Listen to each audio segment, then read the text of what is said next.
ជ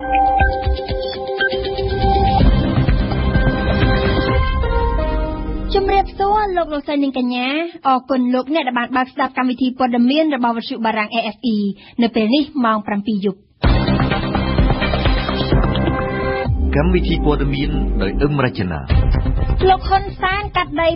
750ហិកតាជូនដល់ប្រជាពលរដ្ឋខេត្តក្រចេះពលករខ្មែរ2នាក់នឹងត្រូវម៉ាឡេស៊ីបញ្ជូនមកកម្ពុជាវិញបន្ទាប់ពីចាញ់បោកមេខ្យល់ព្រះមហាក្សត្រកម្ពុជាចាត់ព្រះរាជតំណាងចូលរួមប្រារព្ធខួប65ឆ្នាំនៃការបាត់បង់ទឹកដីខ្មែរកម្ពុជាក្រោមខណៈអាជ្ញាធរកោះប្រជុំជាថ្មី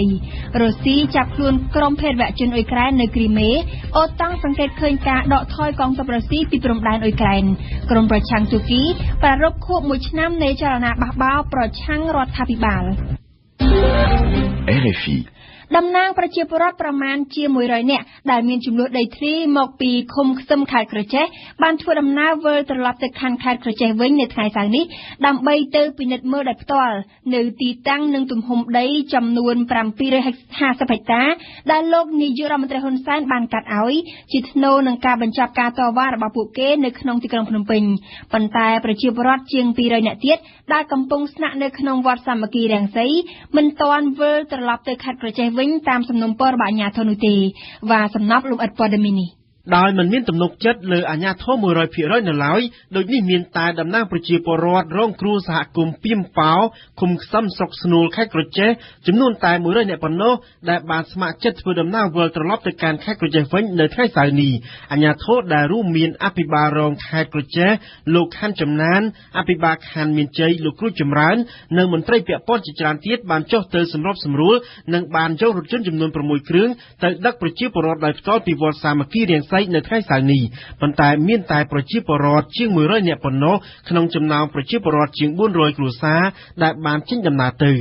តំណាងប្រជាពលរដ្ឋជាង100នាក់ដែលអមដំណើរដោយព្រះគ្រូសូត្រវត្តសាមគ្គីរាំងសីបណ្ដាញព្រះសង្ឃអង្គការសង្គមស៊ីវិលអ្នកសារព័ត៌មានជាតិនិងអន្តរជាតិផងនិងពិនិត្យមើលជាក់ស្ដែងពីស្ថានភាពដីនៅភូមិស្រែថ្មីឃុំខ្សឹមស្រុកស្នូលខេត្តក្រចេះជាដីទំហំ750ហិកតាដែលលោកនាយករដ្ឋមន្ត្រីហ៊ុនសែនបានកាត់ឲ្យប្រជាពលរដ្ឋជាថ្នូរនឹងការបញ្ចប់ការតវ៉ានិងការដើរហែកក្បួនរបស់ពួកគេនៅក្នុងរាជធានីភ្នំពេញគូរំលឹកថាកាលពីថ្ងៃទី27ឧសភាលោកនាយករដ្ឋមន្ត្រីហ៊ុនសែនបានឯកភាពឲ្យក្រសួងរៀបចំដែនដីនគររូបនីយកម្មនិងសំណង់ប្រគល់ដីសម្បត្តិសង្គមគិច្ចទំហំ750ហិកតានៅចំណុចត្រពាំងឈូកភូមិស្រែថ្មីឃុំខ្សឹមស្រុកស្នូលខេត្តក្រចេះជូនដល់ប្រជាពលរដ្ឋដែលបានបណ្ដឹងចេញនិងកំពុងស្នាក់នៅក្នុងវត្តសាមគ្គីរាំងសីក្នុងក្រុងភ្នំពេញប៉ុន្តែលោកងួនវិបុលតំណាងប្រជាពលរដ្ឋមកពីខេត្តក្រចេះបានអះអាងថាប្រជាពលរដ្ឋមិនទាន់ជឿទុកចិត្ត 100% នៅ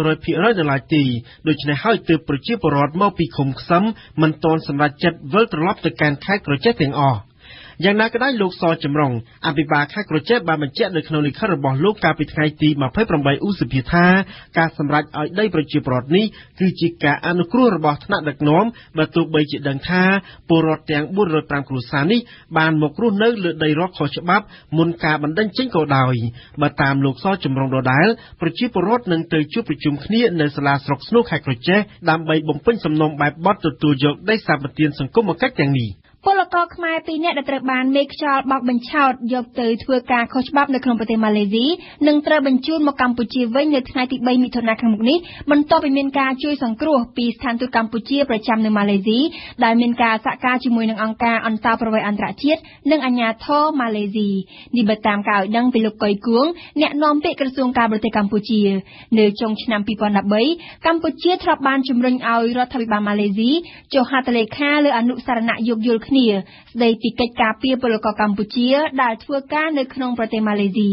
ការជំរុញនេះត្រូវបានធ្វើឡើងបន្ទាប់ពីពលករខ្មែរជាច្រើនដែលធ្វើការនៅក្នុងប្រទេសម៉ាឡេស៊ីបានទទួលរងការរំលោភបំពានពីថៅកែលោកយ៉ាដាវុតប្រធានអង្គការខារ៉ាកម្ពុជាបានប្រាប់វិទ្យុបារាំងអន្តរជាតិនៅថ្ងៃនេះថាបច្ចុប្បន្នពលករចំណាក់ស្រុកកម្ពុជាប្រមាណជា 50,000 នាក់កំពុងតែធ្វើការនៅក្នុងប្រទេសម៉ាឡេស៊ីទាំងស្របច្បាប់និងខុសច្បាប់ដោយឡែករដ្ឋាភិបាលកម្ពុជាត្រូវការទឹកប្រាក់ប្រហែល$5,000 លានអាមេរិកក្នុងមួយឆ្នាំសម្រាប់ចំណាយលើការវិនិយោគក្នុងគ្រប់វិស័យយោងតាមផែនការយុទ្ធសាស្ត្រអភិវឌ្ឍជាតិពីឆ្នាំ2014ដល់ឆ្នាំ2018ដែលត្រូវបានគណៈរដ្ឋមន្ត្រីអនុម័តកាលពីថ្ងៃសុក្រថវិកាប៉ាន់ស្មានសរុបជាង$26,000 លាន សម្រាប់រយៈពេល5ឆ្នាំទៅមុខគឺចាំបាច់ដើម្បីធ្វើឲ្យសម្រេចគោលដៅទាំងឡាយដែលមានចែងក្នុងផែនការជាតិថ្មីនេះយើងស្ដាប់អែមមៀកគណៈរដ្ឋមន្ត្រីកម្ពុជាបានអនុម័តសេចក្តីព្រាងផែនការយុទ្ធសាស្ត្រអភិវឌ្ឍជាតិពីឆ្នាំ2014ដល់ឆ្នាំ2018រួចហើយកាលពីម្សិលមិញក្រោមអធិបតីភាពរបស់នាយករដ្ឋមន្ត្រីហ៊ុនសែននេះជាឯកសារសំខាន់ដែលកំណត់ក្របខ័ណ្ឌសកម្មភាពនៃការអនុវត្តគោលនយោបាយអភិភាពនានារបស់រាជរដ្ឋាភិបាលអាណត្តិថ្មីបន្ទាប់ពីផែនការពីឆ្នាំ2009ដល់ឆ្នាំ2013អស់សុពលភាពក្រសួងផែនការកម្ពុជាបានរៀបចំផែនការយុទ្ធសាស្ត្រអភិវឌ្ឍជាតិនេះដោយសម្របសម្រួលនិងពិភាក្សាជាមួយអ្នកពាក់ព័ន្ធទាំងឡាយក្នុងនោះមានក្រសួងសេដ្ឋកិច្ចនិងហិរញ្ញវត្ថុឧត្តមក្រុមប្រឹក្សាសេដ្ឋកិច្ចជាតិនិងគណៈកម្មាធិការនីតិសម្បទានិងអភិវឌ្ឍកម្ពុជាព្រមទាំងក្រសួងស្ថាប័នទាំងអស់ដើម្បីអនុវត្តផែនការយុទ្ធសាស្ត្រអភិវឌ្ឍជាតិពីឆ្នាំ2014ដល់ឆ្នាំ2018នេះរដ្ឋាភិបាលកម្ពុជាត្រូវការប្រភពហិរញ្ញប្បទានធនធានក្នុងស្រុកនិងធនធានក្រៅប្រទេសក៏ដូចជាការវិនិយោគមូលធនពីវិស័យសាធារណៈនិងឯកជនក្នុងតម្លៃទឹកប្រាក់សរុបចំនួន26.58 លានដុល្លារឬប្រហែល5.3 លានដុល្លារក្នុងមួយឆ្នាំទឹកប្រាក់ទាំងនេះគឺចាំបាច់សម្រាប់ចំណាយលើការវិនិយោគដើម្បីសម្រេចគោលដៅទាំងឡាយដែលមានចែងក្នុងឯកសារនេះផែនការយុទ្ធសាស្ត្រអភិវឌ្ឍជាតិឆ្នាំ2014ដល់ឆ្នាំ2018នេះបានឲ្យដឹងថាក្នុងការអនុវត្តផែនការឆ្នាំ2009ដល់ឆ្នាំ2013ផលិតផលក្នុងស្រុកសរុបសម្រាប់ប្រជាជនកម្ពុជាម្នាក់នៅដំណាច់ឆ្នាំ2013គឺលើសពី$1000ហើយភាពក្រីក្ររបស់ប្រជាជនកម្ពុជាបានធ្លាក់ចុះមកនៅក្រោម 20% នៅឆ្នាំ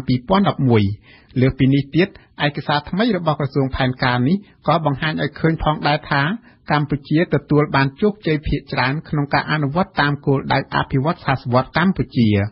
ក្រៅពីដើម្បីបូកសរុបលទ្ធផលនៃសកម្មភាពក្នុងអាណត្តិចាស់ផែនការយុទ្ធសាស្ត្រអភិវឌ្ឍជាតិពីឆ្នាំ2014ដល់ឆ្នាំ2018ក៏ត្រូវបានចងក្រងឡើងជាសំខាន់ដើម្បីកំណត់នៅបណ្ដាវិធានការគោលនយោបាយនានាឲ្យក្រសួងនិងស្ថាប័នពាក់ព័ន្ធទាំងអស់យកទៅអនុវត្តឲ្យបានសមស្របតាមវិស័យអភិភាពនានារបស់រាជរដ្ឋាភិបាលកម្ពុជាដើម្បីធានាស្ថិរភាពកំណើនសេដ្ឋកិច្ចការកាត់បន្ថយភាពក្រីក្រនិងការលើកកម្ពស់កម្រិតជីវភាពរស់នៅរបស់ប្រជាជនដោយដែលមានចែងក្នុងយុទ្ធសាស្ត្រចតុកោណដំណាក់កាលទី3ដែរទន្ទឹមនឹងនេះដែរប្រព័ន្ធតាមដានត្រួតពិនិត្យនិងវាយតម្លៃការអនុវត្តប្រចាំឆ្នាំក៏ត្រូវបានដាក់បញ្ចូលទៅក្នុងផែនការយុទ្ធសាស្ត្រអភិវឌ្ឍជាតិពីឆ្នាំ2014ដល់ឆ្នាំ2018ដែរក្សត្រកម្ពុជាព្រះបាទសម្ដេចព្រះបរមនាថនរោត្តមសីហមុនីបានសម្រេចចាត់ព្រះរាជតំណាងរបស់ព្រះអង្គឲ្យចូលរួមនៅក្នុងការប្រារព្ធខួប65ឆ្នាំនៃការបាត់បង់ទឹកដីខ្មែរកម្ពុជាក្រោមនៅថ្ងៃទី4ខែមិថុនាឆ្នាំនេះគណៈអាជ្ញាធរក្រុងភ្នំពេញបានកោះប្រជុំជាមួយអង្គការសមាគមខ្មែរកម្ពុជាក្រោមសាជាថ្មីនៅថ្ងៃច័ន្ទខាងមុខនេះលោកបាត់ព័ត៌មាននេះដោយវ៉ាសំណាប់សម្ដេចស៊ីសុវត្ថិពង្សនារីពង្សគឺជាព្រះរាជតំណាងដ៏ខ្ពង់ខ្ពស់របស់ព្រះមហាក្សត្រដើម្បីចូលរួមនៅក្នុងពិធីបុណ្យរាប់បាតប្រគេនព្រះសង្ឃចំនួន1949អង្គនៅព្រឹកថ្ងៃទី4ខែមិថុនាជាថ្ងៃដែលអង្គការសមាគមខ្មែរកម្ពុជាក្រោមប្រារព្ធខួប65ឆ្នាំនៃការបាត់បង់ទឹកដីកម្ពុជាក្រោមនេះបើយោងតាមលិខិតចុះថ្ងៃទី27ខែឧសភា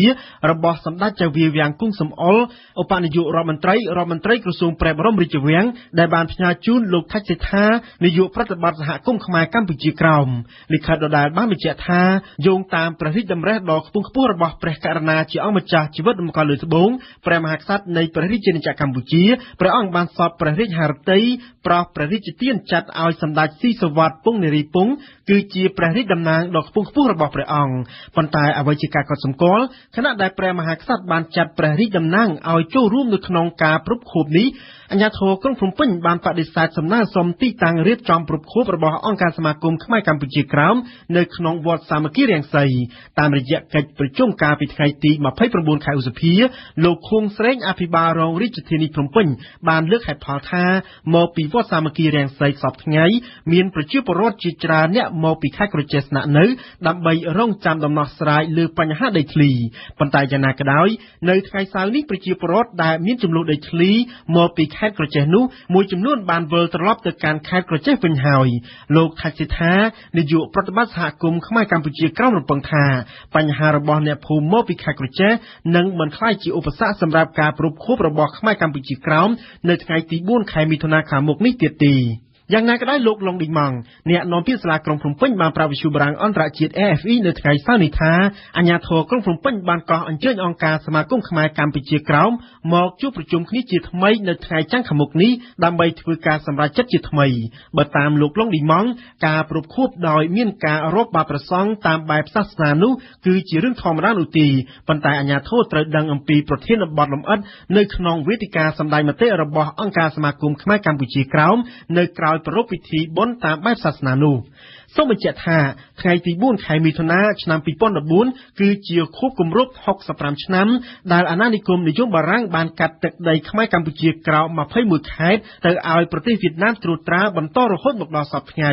ដើម្បីចងចាំនៅថ្ងៃប្រវត្តិសាស្ត្រដ៏សែនជឿចាប់នេះនិងដើម្បីសម្ដែងនៅកតញ្ញូតាធម៌ចំពោះព្រះវិញ្ញាណក្ខន្ធព្រះវីរៈសាមណៈវិញ្ញាណក្ខន្ធវីរៈបុរសនិងខ្មែរស្នេហាជាតិទាំងអស់អង្គការសមាគមខ្មែរកម្ពុជាក្រោមបានរៀបចំពិធីបុណ្យរាប់បាតព្រះសង្ឃចំនួន1949អង្គនិងប្រពៃទិវាកាន់ទុក្ខជាតិខ្មែរថ្ងៃទី4មិថុនាជារៀងរាល់ឆ្នាំសហព័ន្ធសហជីពដែលធ្វើការងារនៅក្នុងវិស័យឧស្សាហកម្មកាត់ដេរបានចេញសេចក្តីថ្លែងការណ៍រួមគ្នាមួយនៅថ្ងៃសៅរ៍នេះស្នើសុំឲ្យតុលាការទម្លាក់ចោលរាល់ការចោទប្រកាន់និងបញ្ឈប់ការធ្វើទុកបុកម្នេញគ្រប់រូបភាពមកលើថ្នាក់ដឹកនាំនិងសកម្មជនសហជីពសេចក្តីថ្លែងការណ៍នេះធ្វើឡើងក្រោយពីសាលាដំបងរាជធានីភ្នំពេញកាលពីម្សិលមិញបានសម្រេចដោះលែងលោកវ៉ាន់ពៅលោកថេងសាវឿននិងលោកច័ន្ទពុទ្ធិស័ក្តិរួមទាំងកម្មករទាំង22នាក់ផ្សេងទៀតឲ្យមានសេរីភាពឡើងវិញក្រៅពីសំណុំពរខាងលើសហព័ន្ធសហជីពក៏បានស្នើដល់រដ្ឋាភិបាលឲ្យបន្តការចរចាជាមួយភាគីពាក់ព័ន្ធដើម្បីឲ្យកម្មករនិយោជិតទទួលបានប្រាក់ខែគោលសមរម្យដែលអាចរស់នៅបានព្រមទាំងស្វែងរកជនដៃដល់ដែលបានបាញ់សម្លាប់កម្មករយកមកផ្ដន្ទាទោសតាមច្បាប់និងផ្ដល់សំណងដល់ជនរងគ្រោះផងដែរនៅចុងខែមេសាឆ្នាំ2014កុមារជាប់ពន្ធនាគារមានចំនួន280នាក់ក្នុងពន្ធនាគារចំនួន18កន្លែងអង្គការលីកាដូបានបញ្ជាក់ថាចំនួននេះគឺមានការថយចុះច្រើនជាង 50% នៃចំនួនកុមារនៅក្នុងពន្ធនាគារគិតចាប់តាំងពីឆ្នាំ2011នេះបើយោងតាមសេចក្តីថ្លែងការណ៍របស់អង្គការលីកាដូដែលបានចុះផ្សាយនៅថ្ងៃទី30ឧសភាក្នុងឱកាសប្រារព្ធទិវាសិទ្ធិកុមារអន្តរជាតិខួបលើកទី65នៅថ្ងៃទី1មិថុនាប្រាក់ធីតារីកាអង្គការលីកាដូនឹងប្រារព្ធទិវាសិទ្ធិកុមារអន្តរជាតិថ្ងៃទី1មិថុនាឆ្នាំ2014ដោយធ្វើការចែកជូននូវអាហារនិងសម្ភារៈដល់កុមារជាប់នៅក្នុងពន្ធនាគារនិងកុមារតូចៗដែលរស់នៅជាមួយនឹងម្ដាយក្នុងពន្ធនាគារនិងម្ដាយដែលមានផ្ទៃពោះនៅក្នុងពន្ធនាគារចំនួន8កន្លែងនៅក្នុងប្រទេសកម្ពុជាហើយក៏មានការរៀបចំកម្មវិធីលេងល្បែងរាំច្រៀងក៏ដូចជាមានវាគ្មិនមួយចំនួនដែលនឹងមកនិយាយអំពីបញ្ហាដែលប៉ះពាល់ដល់កុមារផងដែរនៅក្នុងសេចក្តីថ្លែងការណ៍របស់អង្គការលីកាដូបានបង្ហាញថាបញ្ហាជាច្រើនគឺនៅតែមានមកលើអ្នកជាប់ពន្ធនាគារជាកុមារនិងស្ត្រីមានផ្ទៃពោះហើយនិងកុមារដែលកំពុងរស់នៅជាមួយនឹងម្ដាយដែលជាប់ពន្ធនាគារនៅក្នុងប្រទេសកម្ពុជាហើយបញ្ហាទាំងនោះរួមមានការអភិវឌ្ឍផ្នែករាងកាយផ្លូវចិត្តនិងសង្គមការអប់រំនិងវគ្គបណ្ដុះបណ្ដាលដែលជាកត្តាចម្បងនៅក្នុងការស្ដារសម្បត្តិឲ្យបានជោគជ័យនិងកាត់បន្ថយអត្រានៃការប្រព្រឹត្តបទល្មើសម្ដងទៀតដែលកន្លងមកអនិច្ចជននៅក្នុងពន្ធនាគារកម្ពុជាមិនដែលទទួលបាននោះទេអ្នកគ្រប់គ្រងគម្រោងពន្ធនាគារនៃអង្គការលីកាដូកញ្ញាង៉ែតសុគន្ធបានបញ្ជាក់ថាកុមារដែលនៅក្នុងពន្ធនាគារជាទូទៅគឺមកពីក្រុមគ្រួសារក្រីក្រដែលធ្វើឲ្យពួកគេរឹតតែងាយរងគ្រោះនិងមានគ្រោះថ្នាក់បន្ថែមទៀតពីការកេងប្រវ័ញ្ចនិងនៅក្រៅបង្គាប់អ្នកដទៃហើយពួកគេតែងតែទទួលការប្រមាថមើលងាយនិងបន្ទាបបន្ថោកដូចជាអ្នកជាប់ពន្ធនាគារវ័យជំទង់ផងដែរនៅក្នុងឱកាសនៃទិវាកុមារអន្តរជាតិអង្គការលីកាដូសូមអំពាវនាវឲ្យមានការធ្វើឲ្យប្រសើរឡើងនៅការការពារកុមារនៅក្នុងពន្ធនាគារនិងអំពាវនាវដល់អាជ្ញាធរទាំងឡាយឲ្យជួយដោះស្រាយនៅបញ្ហាមួយចំនួននៃបញ្ហាទាំងនេះឲ្យបានឆាប់រហ័សយើងផ្ដើមព័ត៌មានអន្តរជាតិអំពីប្រទេសរុស្ស៊ីនៅថ្ងៃសុក្រម្សិលមិញរុស្ស៊ីបានប្រកាសថាបានចាប់ខ្លួនក្រុមជាតិនិយមជ្រុលអ៊ុយក្រែនមួយក្រុមដែលបានប៉ុនប៉ងធ្វើអំពើភេរវកម្មបំផ្លាញហេដ្ឋារចនាសម្ព័ន្ធនៅតំបន់គ្រីមេរុស្ស៊ីទើបភ្ជាប់តំបន់គ្រីមេចូលក្នុងទឹកដីខ្លួនកាលពីខែមិនិនាកន្លងទៅម្សិលមិញដែរអង្គការអូតាំងបានប្រាប់ថាខ្លួនបានសង្កេតឃើញថាកងទ័ពរុស្ស៊ីបានដកថយពីព្រំដែនអ៊ុយក្រែនហើយដោយឡែកអ៊ុយក្រែនបានបន្ទន់អរិយាប័ត្រដោយបានសងបំណុលឧស្ម័នឲ្យរុស្ស៊ីមួយចំណែកយើងស្ដាប់ព្រំសឿនសូលីណា ផ្នែកសន្តិសុខរុស្ស៊ីបានប្រកាសនៅថ្ងៃសុក្រម្សិលមិញថាបានចាប់ខ្លួនក្រុមភេរវជនអ៊ុយក្រែនមួយក្រុមពីបទប៉ុនប៉ងធ្វើភេរវកម្មបំផ្លាញហេដ្ឋារចនាសម្ព័ន្ធនៅតំបន់គ្រីមេរុស្ស៊ីប្រាប់ថាក្រុមភេរវជនអ៊ុយក្រែនទាំងនេះមានគ្នា4នាក់ក្នុងនោះមានផលិតករកុនវ័យក្មេងមួយរូបជាអ្នកដឹកនាំក្រុមភេរវជនទាំង4រូបនេះចេញមកពីក្រុមយោធាជាតិនិយមអ៊ុយក្រែនមួយឈ្មោះថា Pravi Sector រុស្ស៊ីចាប់ពួកគេពីបទចង់បង្កភេរវកម្មនៅក្រុង Simferopol, Yalta និង Sebastopolនឹងចង់បំផ្លាញហេដ្ឋារចនាសម្ព័ន្ធមួយចំនួននៅគ្រីមេដោយឡែកម្សិលមិញនេះអង្គការអូតុងបានប្រកាសថាបានសង្កេតឃើញការដកថយទ័ពរុស្ស៊ីពីរភាគចេញពីព្រំដែនអ៊ុយក្រែនអូតុងធ្លាប់រំពឹងថាកងទ័ពរុស្ស៊ីនៅតាមព្រំដែនអ៊ុយក្រែនមានចំនួនប្រមាណ 40,000 នាក់ប្រធានាធិបតីរុស្ស៊ីធ្លាប់ប្រាប់កាលពីថ្ងៃច័ន្ទរួចហើយថាកងទ័ពរុស្ស៊ីនៅជិតព្រំដែនអ៊ុយក្រែននឹងវិលត្រឡប់ទៅកាន់បន្ទាយខ្លួនវិញក្រោយពេលបញ្ចប់សម្ពយុទ្ធនីតិខេរដូវនេះអង្គការអូតុងបានសូមឲ្យក្រុងមូស្គូបញ្ឈប់ការគ្រប់គ្រងដល់ក្រុមបះបោរផ្ដាច់ទឹកដីនិយមនៅភាគខាងកើតអ៊ុយក្រែនទៀតហើយសូមឲ្យរុស្ស៊ីបិទព្រំដែនដើម្បីជៀសវាងកុំឲ្យក្រុមប្រយុទ្ធអាចចូលទៅកាន់អ៊ុយក្រែនបាននៅថ្ងៃច័ន្ទខាងស្អែកនេះជំនួបក្រុមប្រឹក្សាអូតុងរុស្ស៊ីនឹងបើកធ្វើនៅក្រុងប្រូសែលជាលើកដំបូងគិតក្រោយពេលរុស្ស៊ីភ្ជាប់គ្រីមេចូលក្នុងទឹកដីខ្លួនកាលពីខែមីនាមកជំនួបនេះនឹងមានការចូលរួមរបស់ប្រទេសសមាជិកអូតុងទាំង28ម្សិលមិញនេះចូលរួមក្នុងជំនួបជាមួយបេសកជនផ្នែកធម្មពលអឺរ៉ុបនិងរដ្ឋមន្ត្រីធម្មពលរុស្ស៊ីនៅក្រុងបែកឡាំងរដ្ឋមន្ត្រីធម្មពលអ៊ុយក្រែនបានប្រាប់ថាអ៊ុយក្រែនបានសងថ្លៃជំពាក់អូស្មန်ជាទឹកប្រាក់$786 លានឲ្យដល់ក្រុមហ៊ុន Gazprom រុស្ស៊ីទឹកប្រាក់នេះត្រូវនឹងថ្លៃជំពាក់អូស្មန်ខែកុម្ភៈនិងមីនាទង្វើអ៊ុយក្រែនជាការជួយសម្រួលភាពតានតឹងក្នុងចំនួនជាមួយរុស្ស៊ីព្រោះថាកន្លងមកក្រុមហ៊ុនអូស្មန်រុស្ស៊ីបានគម្រាមកាត់ផ្តាច់រ៉ូប៊ីណេអូស្មန်ចាប់ពីថ្ងៃអង្គារសប្តាហ៍ក្រោយប្រសិនបើអ៊ុយក្រែនមិនព្រមចេញសងថ្លៃជំពាក់ខ្លះទេនោះតាក់ទងវិបត្តិអ៊ុយក្រែនដែរសមាជិកសភាអាមេរិក3រូបបានសុំឲ្យបារាំងបញ្ឈប់កិច្ចសន្យាលក់នាវាចម្បាំងប្រភេទ Mistral 2 គ្រឿងទៅឲ្យរុស្ស៊ីសមាជិកសភាអាមេរិកទាំងនេះលើកឡើងថាជាជាងលក់ឲ្យរុស្ស៊ីបារាំងគួរតែជួលឬលក់នាវាចម្បាំងទៅឲ្យអង្គការអូតុងវិញបារាំងប្រាប់ថាពេលនេះទ្វារនៅបើកចំហដើម្បីពិនិត្យលើកិច្ចសន្យាលក់នាវាចម្បាំងឲ្យរុស្ស៊ីឡើងវិញជាកិច្ចសន្យាមានតម្លៃ$1,000 លាន6សែននៅអ៊ុយក្រែនដែរអង្គការសន្តិសុខនិងសហប្រតិបត្តិការអឺរ៉ុបបានប្រាប់ថាបាត់ទំនាក់ទំនងជាមួយសមាជិកខ្លួនមួយក្រុមមានជនបរទេស4នាក់និងអ្នកបកប្រែអ៊ុយក្រែនម្នាក់ដែលត្រូវក្រុមប្រដាប់អាវុធចាប់ខ្លួនកាលពីល្ងាចថ្ងៃប្រហ័សនៅតំបន់លូហ្គង់សមាជិកអង្គការសន្តិសុខអឺរ៉ុប4នាក់ផ្សេងទៀតក៏បានបាត់ខ្លួននៅក្រុងដូណេតកាលពីថ្ងៃអង្គារផងដែរនៅថ្ងៃទី4មិថុនាខាងមុខប្រធានាធិបតីអ៊ុយក្រែនថ្មីប៉ូរ៉ូឆេនកូនឹងជួបជាមួយប្រធានាធិបតីអាមេរិកអូបាម៉ាក្នុងក្របខ័ណ្ឌនៃទស្សនកិច្ចលោកអូបាម៉ានៅអឺរ៉ុបលោកអូបាម៉ាចង់ប្រាប់លោកប៉ូរ៉ូឆេនកូផ្ទាល់មាត់អំពីការគាំទ្ររបស់អាមេរិកចំពោះអ៊ុយក្រែនមេតបថៃប្រយុទ្ធច័ន្ទអូចាដែលទើបប្រកាសខ្លួនជាប្រមុខដឹកនាំប្រទេសក្រៅរដ្ឋប្រហារថ្ងៃទី22ឧសភាបានប្រកាសនៅល្ងាចថ្ងៃសុក្រម្សិលមិញថាក្នុងរយៈពេលយ៉ាងតិច1ឆ្នាំដំបូងនេះគ្មានទេការបោះឆ្នោតបើតាមការវិភាគដែលលោកប្រយុទ្ធច័ន្ទអូចាបានបង្ហើបឲ្យដឹងថៃត្រូវការពេលវេលាដល់ទៅ1ឆ្នាំ3ខែឯណោះទើបអាចឈានដល់ដំណាក់កាលរៀបចំការបោះឆ្នោតបានចាប់ពីពេលនេះតទៅប្រទេសថៃត្រូវស្ថិតក្រោមការត្រួតត្រារបស់ក្រុមប្រឹក្សាកំណែទម្រង់សេចក្តីប្រកាសរបស់មេតបថៃបានទទួលប្រតិកម្មប្រឆាំងដោយគ្មានបង្អង់ឡើយនៅថ្ងៃនេះពីសំណាក់សហរដ្ឋអាមេរិកយើងនឹងវិលមកលំអិតរឿងនេះនៅក្នុងនីតិព្រឹត្តិការណ៍អន្តរជាតិប្រចាំថ្ងៃដោយមានអន្តរាគមន៍ពីអៀងសុកមិញ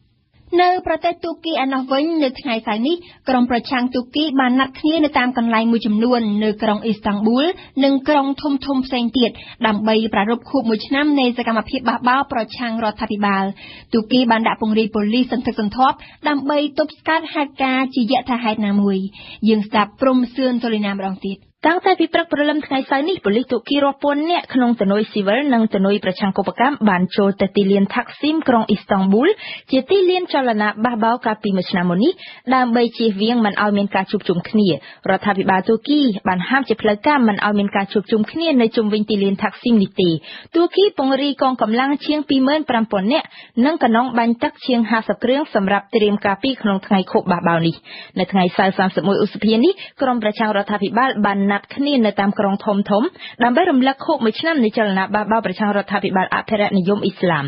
កាលពីថ្ងៃ31ឧសភាឆ្នាំមុនប៉ូលីសបានបណ្ដេញសកម្មជនបរិស្ថានរាប់រយនាក់ចេញពីទីលានថាក់ស៊ីមសកម្មជនបរិស្ថានបានតវ៉ាប្រឆាំងនឹងការកំទេចបំបត្តិសួនច្បារ Gezi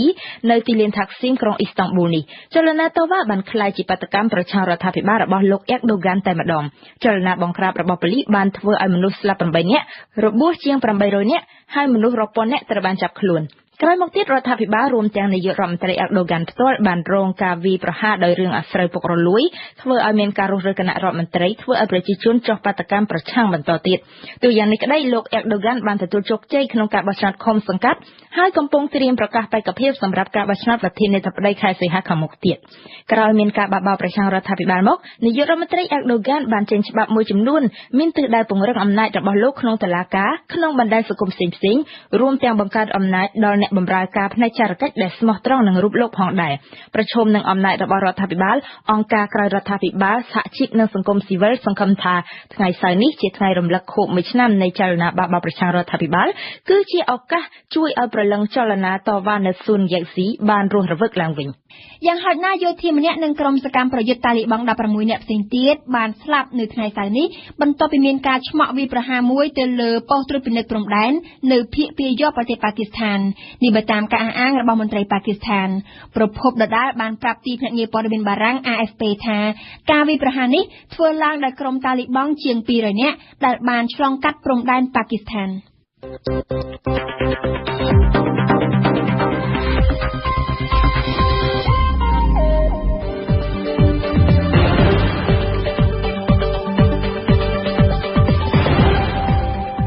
វិទ្យុបារាំង RFI ភ្នំពេញ92 MHz សៀមរាប92 MHz បាត់ដំបងក្រុងព្រះសីហនុនិងកំពង់ចាម 94.5 MHz លោកអ្នកស្ដាប់ជាទីមេត្រីជាបន្តទៀតនេះលោកអ្នកនេះនឹងបានស្ដាប់កម្មវិធីផ្សាយរបស់យើងដែលក្នុងនោះរួមមានដំបងគឺជានីតិភ្ញៀវប្រចាំថ្ងៃដែលរៀបចំដោយប៉ែនបូណាបានសម្ភាសលោកមាសបូរ៉ាសាកលវិទ្យាធិការរងនៃសាកលវិទ្យាល័យឯកទេសកម្ពុជាទទួលបន្ទុកកិច្ចការស្រាវជ្រាវលោកមាសបូរ៉ាលើកឡើងថាបញ្ញវន្តខ្មែរគួរនាំគ្នាសរសេរសៀវភៅឲ្យបានច្រើនដើម្បីទុកជាឯកសារស្រាវជ្រាវក្រោយមកគឺជានីតិព្រឹត្តិការណ៍អន្តរជាតិប្រចាំថ្ងៃដែលរៀបចំដោយអៀងសុកមិញថ្ងៃនេះសុកមិញនឹងចូលខ្លួនមកស្រាយបំភ្លឺអំពីផែនការដឹកនាំប្រទេសថៃដែលមេតបប្រយុទ្ធច័ន្ទអូចាទើបបានបង្ហើបឲ្យដឹងកាលពីម្សិលមិញបន្ទាប់មកទៀតលោកនៅបានស្ដាប់នីតិបទយោការរបស់អឹមណាវិនដែលនឹងលើកឡើងអំពីទស្សនៈរបស់លោកព្រាបកុលពាក់ព័ន្ធនឹងសៀវភៅសិក្សាស្ដីពីបញ្ហាពុករលួយនិងចុងបញ្ចប់គឺជានីតិសិក្សាភាសាបារាំងនៅថ្ងៃនេះយើងចូលដល់មេរៀនទី51ភ្ញៀវប្រចាំថ្ងៃភ្ញៀវប្រចាំថ្ងៃរបស់វិទ្យុយើងនៅថ្ងៃនេះគឺលោកបណ្ឌិតមាសបូរ៉ាសាកលវិទ្យាធិការរងនៃសាកលវិទ្យាល័យឯកទេសកម្ពុជាទទួលបន្ទុកកិច្ចការស្រាវជ្រាវក្នុងកិច្ចសម្ភាសជាមួយវិទ្យុបារាំងអន្តរជាតិលោកមាសបូរ៉ាក៏សម្គាល់ថាថ្នាក់ឧត្តមសិក្សាកម្ពុជានៅខ្វះឯកសារជាច្រើនសម្រាប់ការស្រាវជ្រាវរបស់និស្សិតដូច្នេះបញ្ញវន្តខ្មែរគួរតែនាំគ្នាបង្កើតវប្បធម៌សរសេរនិងអានសៀវភៅឲ្យបានច្រើនដើម្បីបង្កើនគុណភាពអប់រំរបស់ខ្លួនលោកថាក្នុងផ្ទះនីមួយៗគួរមានកូនបណ្ណាល័យតូចមួយសម្រាប់បណ្ដុះវប្បធម៌អានសៀវភៅដល់កុមារតាំងពីនៅតូចឲ្យហើយសូមអញ្ជើញស្ដាប់បទសម្ភាសន៍រវាងប៉ែនបូណានិងលោកមាសបូរ៉ាដូចតទៅលោកបណ្ឌិតមាសបូរ៉ាខ្ញុំបាទសូមជម្រាបសួរបាទសូមជម្រាបសួរអរគុណលោកបណ្ឌិតដែលបានផ្ដល់កិច្ចសម្ភាសន៍ជាមួយនឹងវិទ្យុបារាំងអន្តរជាតិ RFI ហើយនឹងបានអញ្ជើញមកដល់បន្ទប់ផ្សាយរបស់វិទ្យុយើងដោយផ្ទាល់នៅថ្ងៃនេះលោកបណ្ឌិតជាបឋមខ្ញុំបានឃើញស្នាដៃសៀវភៅរបស់លោកបណ្ឌិតមួយដែលមានចំណងជើងថានីតិអន្តរជាតិសាធារណៈខ្ញុំបាទចង់ដឹងថាតើហេតុអ្វីបានជាលោកចងក្រងសៀវភៅនេះឡើងបាទសូមអរគុណជាបឋមខ្ញុំសូមគោរពប្រិយមិត្តជនរួមជាតិទាំងអស់ដែលជាអ្នកស្ដាប់វិទ្យុបារាំងអន្តរជាតិជាទីគោរពនិងរាប់អានទី1ខ្ញុំគិតថាការស្រាវជ្រាវមានប្រយោជន៍សំខាន់ណាស់ការស្រាវជ្រាវនាំឲ្យមានការផ្លាស់ប្ដូរហើយផ្នែកមួយនៃការស្រាវជ្រាវនោះគឺការសរសេរនិងការបោះពុម្ពផ្សព្វផ្សាយនៅក្នុងវិស័យខ្លះនៅក្នុងកម្ពុជាយើងគឺថាឬខ្វះឯកសារមួយចំនួនខ្វះច្រើនជាពិសេសក្នុងវិស័យច្បាប់អន្តរជាតិនីតិអន្តរជាតិហើយជាពិសេសទៅទៀតគឺថាជាឯកសារដែលជាភាសាខ្មែរហើយមួយទៀតខ្ញុំគិតថាពេលដែលយើងកើតមកយើងអត់មានបានអីមកជាមួយទេហើយពេលដល់ពេលយើងត្រឡប់ទៅវិញក៏យើងមិនអាចយកអ្វីទៅជាមួយអញ្ចឹងជាការល្អដែលយើងទៅសេសភើទៅវាជាបន្សល់ស្នាដៃដល់ក្មេងៗជំនាន់ក្រោយហើយមួយទៀតខ្ញុំគិតថាខ្ញុំបានទៅរៀននៅស្រុកគេហើយខ្ញុំធ្វើការក្នុងវិស័យស្រាវជ្រាវហើយខ្ញុំចេះភាសាបរទេសដែលខ្ញុំអាចអានឯកសារអាចដកស្រង់ទិសអីល្អៗហើយបើសិនជាក្នុងឋានៈខ្ញុំដែលអាចធ្វើការងារបានហើយខ្ញុំមិនសរសេរតើអ្នកណាសរសេរក្រៅពីសៀវភៅនេះតើលោកបណ្ឌិតមានស្នាដៃអ្វីផ្សេងទៀតបាទក្រៅពីសៀវភៅនេះខ្ញុំបានសរសេរអត្ថបទខ្លីៗហោហែច្រើនដែរ ខ្លះបោះពុំនៅក្នុងក្រៅប្រទេសហើយខ្លះយើងបោះពុំនៅក្នុងស្រុកហើយនៅសាកលវិទ្យាល័យឯកទេសកម្ពុជាយើងមានទស្សនវិស័យស្រាវជ្រាវវិទ្យាសាស្ត្រមួយដែលខ្ញុំបានសរសេរអត្ថបទខ្លះដាក់នៅក្នុងទស្សនវិស័យរបស់យើងដែរបាទជាទូទៅយើងឃើញថាការសរសេរសៀវភៅក៏ដូចជាការអានសៀវភៅមិនមែនជាទម្លាប់របស់ខ្មែរយើងជាទូទៅទេអញ្ចឹងហើយបានជាប្រទេសយើងខ្វះឯកសារជាច្រើននៅក្នុងបរិបទនេះតើនិស្សិតនៅសាកលវិទ្យាល័យយើងបច្ចុប្បន្នហ្នឹងមានការប្រែប្រួលខ្លះទេតាក់ទងទៅនឹងការសរសេរនិងការអានសៀវភៅបើតាមលោកបណ្ឌិតពិនិត្យមើលបាទតាមខ្ញុំសង្កេតក្នុងនាមខ្ញុំធ្វើការក្នុងវិស័យនេះផងខ្ញុំជាអ្នកស្រាវជ្រាវផងខ្ញុំឃើញថាមាននិន្នាការការផ្លាស់ប្ដូរបើធៀបពីមុនមកដល់ឥឡូវពាក់ព័ន្ធនឹងការអានសរសេរប៉ុន្តែខ្ញុំថាមែនទែនទៅនិស្សិតយើងគាត់ចាប់អារម្មណ៍ការអានច្រើនប៉ុន្តែការសរសេរខ្ញុំមើលឃើញថាមិនទាន់ផុសផុលនៅឡើយទេហើយទី1គឺសមត្ថភាពភាសាអង់គ្លេសមិនទាន់បានខ្លាំងហើយមួយទៀតសភៅដែលយើងក៏យើងមិនសូវសម្បូរហើយនឹងមានកត្តាផ្សេងមួយចំនួនទៀតដែលធ្វើឲ្យសន្ទុះនៃការដែលសរសេរនិងបោះពុម្ពស្រាវជ្រាវនៅក្នុងប្រជាកម្ពុជារបស់យើងមិនទាន់បានមានសន្ទុះលឿនទៅមុខបាទសូម្បីតែក្នុងចំណោមបញ្ញវន្តធំក៏ដូចជាមិនសូវមានទម្លាប់សរសេរសៀវភៅនោះឲ្យបានខ្លាំងនៅឡើយតែលោកបណ្ឌិតមើលឃើញចឹងដែរទេបាទខ្ញុំឯកភាពពីព្រោះជាបទពិសោធន៍ជាក់ស្ដែងគឺថាសៀវភៅខ្ញុំសរសេរនេះមុននឹងខ្ញុំបានបញ្ចប់ប្រព័ន្ធនេះខ្ញុំចំណាយពេលវេលាទាំងរៀនទាំងសូត្រប្រមូលព័ត៌មាននឹងវាជិត10ឆ្នាំហើយយើងមានការងារច្រើនដើម្បីយើងត្រូវធ្វើសម្រាប់ប្រកបរបរចិញ្ចឹមជីវិតជាងការសរសេរសៀវភៅតើយើងព្យាយាមខ្លាំងណាស់យើងចំណាយពេលវេលានៅក្រៅយើងចំណាយពេលវេលាដែលយើងដើរលេងឬក៏នាំគ្រួសារទៅកំសាន្តហ្នឹងដើម្បីយើងចំណាយពេលវេលាបន្តិចម្ដងសរសេរប្រមូលព័ត៌មានអានអញ្ចឹងខ្ញុំជឿថាជាការលំបាកណាស់សូម្បីក្នុងចំណោមអ្នកបញ្ញវន្តហ្នឹងគឺក៏ការសរសេរក៏មិនទៅមានទន្ទុះច្រើននៅឡើយដែរបាទដោយសារតែបញ្ញវន្តនិស្សិតរបស់យើងមិនសូវមានទម្លាប់ក្នុងការសរសេរបានខ្លាំងនៅឡើយនោះឯកសារជាច្រើនមិនមានគ្រប់គ្រាន់ក្នុងការសិក្សាជាពិសេសថ្នាក់ឧត្តមសិក្សាយើងឃើញថាមានការខ្វះខាតឯកសារជាច្រើនតើលោកបណ្ឌិតមើលឃើញយ៉ាងម៉េចដែរនៅក្នុងការសិក្សាថ្នាក់ឧត្តមសិក្សារបស់យើងតើនិស្សិតមានឯកសារគ្រប់គ្រាន់ឬក៏ខ្វះកម្រិតណាដែរបាទយើងខ្វះឯកសារចំពោះឯកសារដែលយើងខ្វះហ្នឹងគឺជាពិសេសគឺឯកសារទស្សនវិស័យស្រាវជ្រាវមានន័យថាជាការសរសេរចងក្រងបោះពុម្ពជាប្រចាំមួយខុសពីសៀវភៅហើយឯកសារប្រភេទហ្នឹងខ្ញុំថានៅខ្វះច្រើនណាស់ស្ទើរតែគ្រប់សាកលវិទ្យាល័យយើងមិនទាន់មានទស្សនវិស័យស្រាវជ្រាវឲ្យបានច្រើនទេខ្ញុំដឹងខ្ញុំធ្លាប់ទៅសិក្សានៅក្រៅប្រទេសដូចជប៉ុនឬក៏ធ្លាប់ទៅប្រទេសដទៃទៀតខ្ញុំឃើញថានៅសាកលវិទ្យាល័យមួយគឺមានទស្សនវិស័យស្រាវជ្រាវច្រើនបែបច្រើនប្រភេទនៅសាកលវិទ្យាល័យយើងមានសន្ទុះទៅមុខដែរក៏ប៉ុន្តែមិនទាន់បានផុសផុលមិនទាន់មានច្រើននៅឡើយទេទស្សនវិស័យស្រាវជ្រាវវិទ្យាសាស្ត្រទស្សនវិស័យស្រាវជ្រាវនេះគឺមានអត្ថបទអាចជា4ឬ5ហើយបញ្ញវន្តមួយគាត់សរសេរមកអត្ថបទមកតោះហើយបានគេយកចងក្រងមកបង្កើតជាទស្សនវិស័យហើយអាហ្នឹងគឺច្រើនតែបោះពុម្ពអាចថាមួយឆ្នាំ2ដងឬក៏3ដងឬក៏មួយឆ្នាំម្ដងអីចឹងទៅអាហ្នឹងជាទស្សនវិស័យភាសាខ្មែរនេះវាភ្ជាប់ជាមួយនឹងហេតុផលអីដែលខ្ញុំសរសេរសៀវភៅខ្ញុំជាភាសាខ្មែរដោយសារថាសូម្បីតែយើងចេះភាសាអង់គ្លេសមែនក៏ប៉ុន្តែបើសិនក្នុងជំនាញច្បាប់គ្រាន់តែច្បាប់ខុសគ្នានឹងក៏ពិបាកយល់នៅខ្លឹមសារសៀវភៅជាភាសាអង់គ្លេសដែរអញ្ចឹងហើយបានខ្ញុំថាចិត្តខ្ញុំបើខ្ញុំស្នើថាសូមឲ្យមានការសរសេរជាភាសាខ្មែរបានច្រើនហើយដើម្បីឲ្យមូលដ្ឋាននិស្សិតនិងសាស្ត្រាចារ្យគាត់មើលកាលណាគាត់ជល់ខ្លឹមសារមូលដ្ឋានហើយគាត់អាចមើលភាសាអង់គ្លេសឬក៏ភាសាបរទេសឲ្យបានទូលំទូលាយថែមទៀតបាទដោយសារតែលោកបណ្ឌិតបានទទួលសញ្ញាបត្រខ្ពស់មកពីក្រៅប្រទេសអញ្ចឹងខ្ញុំចង់ឲ្យលោកបណ្ឌិតលើកឧទាហរណ៍ថានៅស្រុកគេដើម្បីទទួលសញ្ញាបត្របរិញ្ញាបត្រអនុបណ្ឌិតឬក៏ថ្នាក់បណ្ឌិតតើនិស្សិតម្នាក់ត្រូវការស្រាវជ្រាវកម្រិតណាដែរហើយបើប្រៀបធៀបទៅនឹងនិស្សិតដែលកំពុងតែរៀននៅថ្នាក់ឧត្តមសិក្សាស្រុកយើងតើខុសគ្នាយ៉ាងដូចម្តេចបាទទី1ខ្ញុំឃើញថានៅស្រុកយើងការអានហ្នឹងគឺយើងមានសន្ទុះច្រើនហើយប៉ុន្តែការសរសេរយើងមិនទៅមានផុសផុលនៅឡើយទេហើយបើសិនជាធៀបនៅស្រុកគេជាក់ស្ដែងខ្ញុំស្គាល់ជប៉ុនច្រើនជាងដោយសារខ្ញុំទៅរៀនទីនោះ6ឆ្នាំខ្ញុំឃើញនៅទីនោះសកម្មភាពស្រាវជ្រាវគេសកម្មគេមានជាសិក្ខាសាលាគេមានការពិភាក្សាហើយដល់គេមានកិច្ចការស្រាវជ្រាវផុសផុលហើយជាពិសេសទៅទៀតខ្ញុំឃើញគេមានកាតព្វកិច្ចទីមទាមានការបោះពុម្ពផ្សាយដើម្បីជាលក្ខខណ្ឌក្នុងការបានសញ្ញាបត្របណ្ឌិតឬក៏នុបណ្ឌិតនៅស្រុកខ្មែរយើងគឺនៅក្រសួងអប់រំបានចេញជាគោលការណ៍នោះដែរហើយគឺថ្នាក់បណ្ឌិតត្រូវតែមានការបោះពុម្ព2ឬក៏3អត្ថបទចឹងដើម្បីមានលក្ខខណ្ឌអាចទទួលបានសញ្ញាបត្របណ្ឌិតបានជាទូទៅនៅស្រុកយើងគុណភាពអប់រំនៅមានកម្រិតនៅឡើយបើធៀបទៅនឹងប្រទេសក្នុងតំបន់ឬក៏ប្រទេសអភិវឌ្ឍជាច្រើនទៀតអាចជាមូលហេតុមួយទៅទៀតក្នុងការខ្វះឯកសារខ្វះការស្រាវជ្រាវខ្វះទម្លាប់នៃការអានដែលធ្វើឲ្យគុណភាពអប់រំយើងនៅទាប អានេះខ្ញុំថាជាមូលហេតុមួយដែរដោយសារតែទីមួយបើមិនតែទៅការបណ្ដុំដល់ថ្នាក់ឧត្តមសិក្សារបស់យើងវាមានដំណើរការក្នុងពេលរយៈពេលខ្លីមួយដែរហើយម្យ៉ាងទៀតដូចខ្ញុំបានបញ្ជាក់ថាកបបធននៃការអានការសរសេរហ្នឹងគឺមិនទាន់មានសន្ទុះអញ្ចឹងបើធៀបជាមួយនឹងប្រទេសដទៃដូចជប៉ុនខ្ញុំឃើញគេសរសេរបានផលច្រើនហើយអាហ្នឹងឯងដែលខ្ញុំអាចនិយាយថាវាជាមូលហេតុមួយដែលធ្វើឲ្យចំណែកមួយនៃគុណភាពអប់រំមិនទាន់បានល្អពីព្រោះធម្មតាកាលណានិស្សិត